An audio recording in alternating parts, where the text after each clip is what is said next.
It's, yeah, your mom's, Chapter 8, Dracula, Bram Stoker, and hibbity hoppity hoppity hop top. I will just continue without a further intro. I think it was good enough, and walk on the street of Memphis. Chapter 8, Mina Murray's Journal. Same day, 11 o'clock p.m. Oh, but I am tired. If it were not that I have made my diary a duty, I should not open it tonight. We had a lovely walk. Lucy, after a while, was in gay spirits, owing, I think, to some dear cows who came nosing towards us in a field close to the lighthouse, and frightened the wits out of us. I believe we forgot everything, except, of course, personal fear, and it seemed to wipe the slate clean and give us a fresh start. We had a capital severe tea at Robin Hood's Bay, in a sweet little old-fashioned inn, with a bow window right over the seaweed-covered rocks of the Strand. I believe we should have shocked the new woman with our appetites. Men are more tolerant, bless them. Then we walked home with some, or rather many, stoppages to rest, and with our hearts full of a constant dread of wild bulls. Lucy was really tired, and we intended to creep off to bed as soon as we could. The young curate came in, however, and Mrs. Westendra asked him to stay for supper. Lucy and I had both a fight for it with the dusty miller. I know it was a hard fight on my part, and I am quite heroic. I think that some day the bishops must get together and see about breeding up a new class of curates who don't take supper, no matter how they may be pressed to, and who will know when girls are tired. Lucy is asleep and breathing softly. She has more color in her cheeks than usual, and looks, oh, so sweet. If Mr. Hornwood fell in love with her, seeing her only in the drawing-room, I wonder what he would say if he saw her now. Some of the new woman writers will someday start an idea that men and women should be allowed to see each other sleep before proposing or accepting. But I suppose the new woman won't condescend in future to accept. She will do the proposing herself, and a nice job she will make of it too. There's some consolation in that. I'm so happy tonight, because dear Lucy seems better. I really believe she has turned the corner, and that we are over her troubles with dreaming.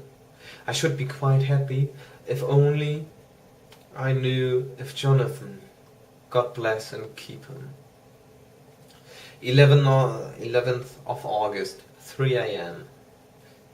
Diary again. No sleep now, so I may as well write. I'm too agitated to sleep. We have had such an adventure, such an agonizing experience. I fell asleep as soon as I had closed my diary. Suddenly I became broad awake and sat up, with a horrible sense of fear upon me, and of some feeling of emptiness around me. The room was dark, so I could not see Lucy's bed. I stole across and felt for her. The bed was empty. I lit a match and found that she was not in the room. The door was shut, but not locked as I had left it. I feared to wake her mother, who has been more than usually ill lately, so threw on some clothes and got ready to look for her. As I was leaving the room, it struck me that the clothes she wore might give me some clue to her dreaming intention. Dressing gown would mean house. Dress outside.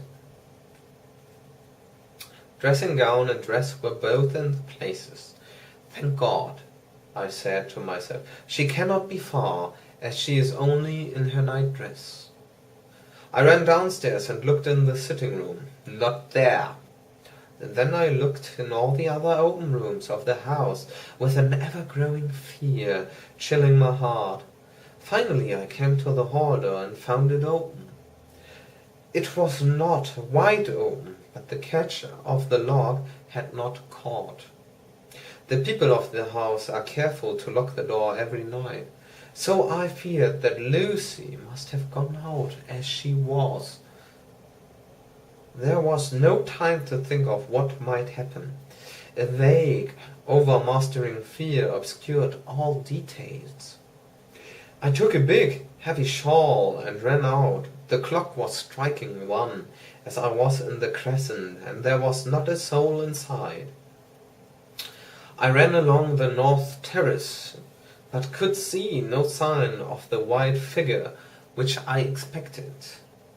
At the edge of the west cliff, above the pier, I looked across the harbour to the east cliff, in the hope or fear, I don't know which, of seeing Lucy in our favourite seat.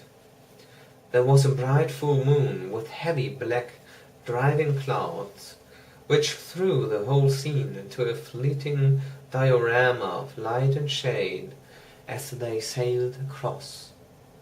For a moment or two I could see nothing as the shadow of a cloud obscured St. Mary's Church and all around it.